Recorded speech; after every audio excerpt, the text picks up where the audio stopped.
সজল সিনহা ডাঙৰীয়া শ্ৰীৰামপুৰ এখেত আমাৰ মাজত আছে। এখেতে আজি আনুষ্ঠানিকভাৱে ভাৰতীয় জনতা পাৰ্টিত যোগদান কৰিছে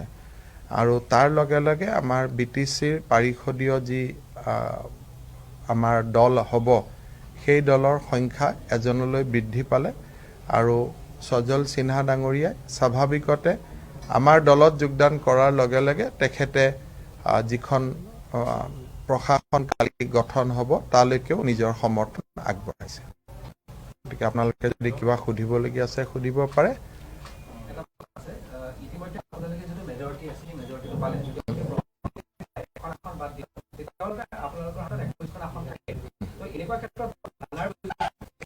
একমাত্ৰ এজনেই আছে, অকলে থাকিব খোজা নাই আৰু প্ৰয়োজনৰ কথা নাই আৰু অকলে থাকিব তেখেতো খোজা নাই, ময়ো অকলে এৰি দিব খোজা নাই। আমাৰ আগৰ পৰাই আমাৰে ভাই হয়।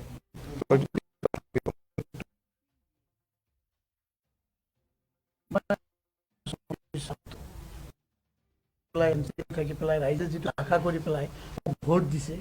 ৰাইজে ডেভেলপমেণ্টক লক্ষ্য কৰি ভোট দিছে, সেইকাৰণে মই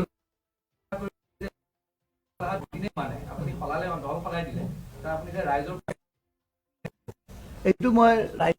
আপোনাক ক'ব নোৱাৰো, কিন্তু ৰাইজে এইটো জবাব দিব। ৰাইজে বিচাৰিছে, ৰাইজে বিচাৰিছে, আমি কথা পাতিছো, মই কৰিছো, ফোনাফোনি কৰিছো। দেখাব নোৱাৰো, মোৰ লগত ল'ৰাবিলাক আহিছে। মুঠতে মূল কথাটো হ'ল যে তেখেত আজিৰ পৰা বিজেপি দলৰ সদস্য আৰু বিজেপি দলৰ হৈ তেওঁ কাম কৰিব আৰু বিজেপি দলেও শ্ৰীৰামপুৰ সমষ্টিৰ বিকাশ আৰু উন্নয়নৰ ক্ষেত্ৰত তেখেতক সহায় কৰিব। বাতৰিটো ইমানেই আৰু তাৰ বাদে আৰু কংগ্ৰেছত কোন থাকিব আৰু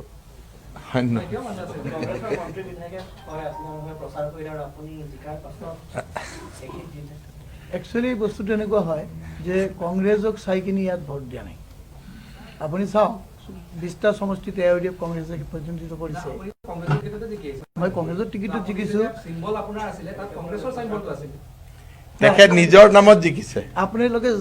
নিশ্চয় জানে যে আমি সমাজৰ লগত সমাজৰ কামত জড়িত হৈ আছিলোঁ বহুত বছৰৰ পৰা। সেইটো কাৰণতে আমাক চব জাতি জনগোষ্ঠী ভোট দিছে, মাইনৰিটি,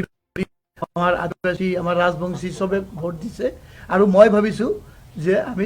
সমষ্টি ডেভেলপমেণ্টৰ ক্ষেত্ৰত জোৰ লগাই, সেইকাৰণে মই ৰাইজক মই সুধিলোঁ। আৰু ৰাইজে যদি কোনোবা বেয়া পাইছে, আমাৰ ডেভেলপমেণ্ট এবছৰত এনেকুৱা ডেভেলপমেণ্ট চাই ৰাইজে আমাক ভাল পাব আৰু হয়।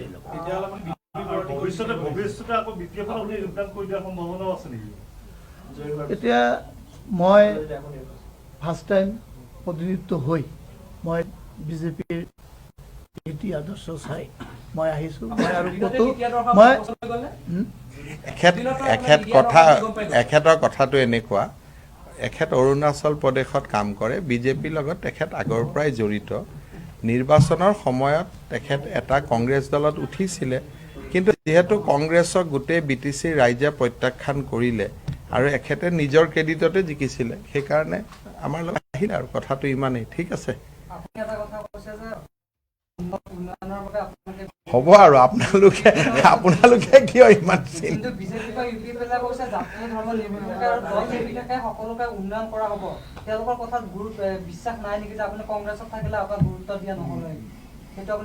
আমি আগত বহুত চাইছোঁ। লাষ্ট টাইম আমাৰ ইয়াত MCL আছিল খালেক মণ্ডল, তেখেতে এই বহুত বছৰ, 2 বছৰ 2.5 বছৰ বিৰোধীত আছিল, কাম কৰিব পৰা নাই, সমষ্টিত ব্ৰিজ নাই, সেইটো ক্ষেত্ৰত সি হাৰি গ'ল, তাক মানুহে মানি লোৱা নাই। এনেকুৱা ছেম আমাৰ গুমা সমষ্টি। মই ভাবিছোঁ যে ৰাইজে যাতে 5 বছৰ পিছত মোৰ এইটো দিন নাহে, সেইকাৰণে মই বিজেপি দলত জইন কৰিছোঁ। আৰু মই আপোনালোকৰ ওচৰত কথা দিছোঁ, আমাৰ তাত 5টামান কাঠৰ ব্ৰিজ আছে ভঙা, আমি সেইকাৰণে মই বিজেপি দলত জইন কৰিছোঁ। মই ৰাইজকো কথা দিছিলোঁ যে 5টা ব্ৰিজ আমি পকা, যেনে তেনে আমি পকা কৰিম আৰু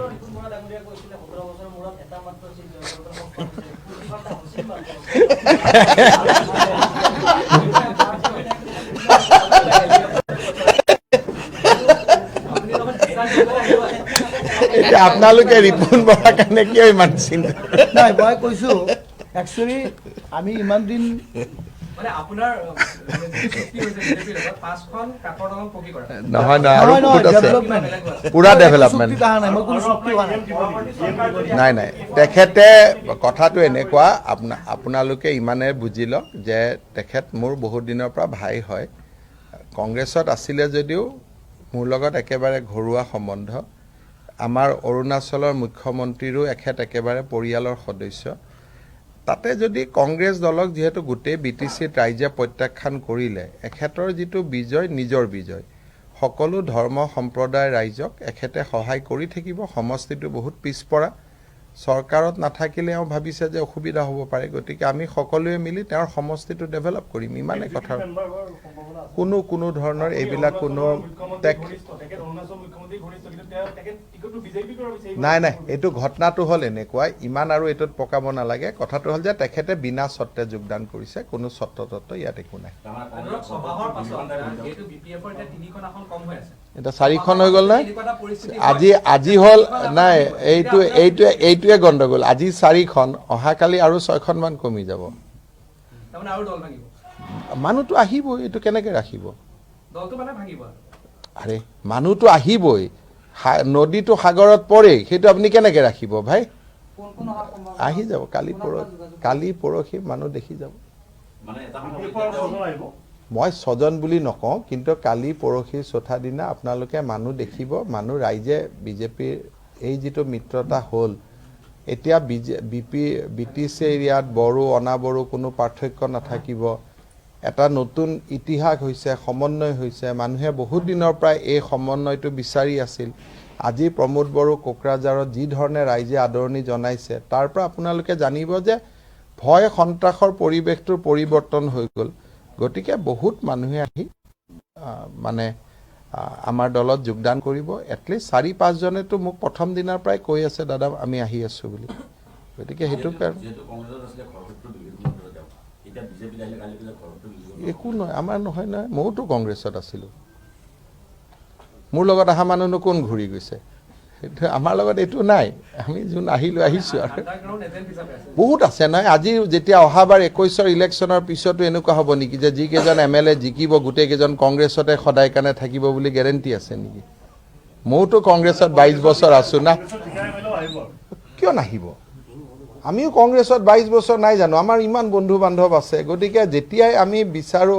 আমাৰ লগত সম্পৰ্ক আছে আমিতো গোটেইখিনি তেতিয়াও আহিব পৰা নাছিলোঁ না বহুত মানুহতো থাকিয়ে গৈছিলে সেইকাৰণে কংগ্ৰেছে এনেকুৱা নহয় যে আপুনি মুঠতে এইটোৱে ক'ব যে কংগ্ৰেছে 25টা বিধায়ক জিকালেও 25টাই যে কংগ্ৰেছৰ লগত থাকিব সেইটো গেৰেণ্টি কোনো কাৰণ সম্পৰ্ক কথা থাকে আৰু নদী সাগৰত পৰিবই বৰ্তমান বিজেপি মহাসাগৰ ডাঙৰ ৰাজনৈতিক দল বাকী ৰাজনৈতিক দলসমূহ লাহে লাহে বিজেপিত আহিবই সেইটোতো আৰু আপুনি কেনেকৈ ৰাখিব কোনোবাই বেয়া পালেও আহিব এইটোতো আৰু উপায় নাই হয় নহয় মোৰ লগত বহুত দিনৰ চিনা জানে ভাই হয়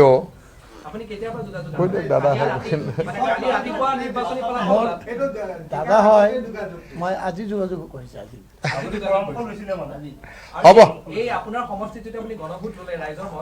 আৰু বাকী হ'ব ইমানটো টিভিত উঠিব জানো নুঠে নহয় ঠিক আছে হ'ব ধন্যবাদ চাহ পানী খাই চেঞ্জ কৰি ল'ল ইমানখিনি নকয়তো মুঠতে সমষ্টিৰ উন্নতি হ'ব শ্ৰীৰামপুৰৰ মানুহে ভাল পাব মই নিজে যাম 5খন কাঠৰ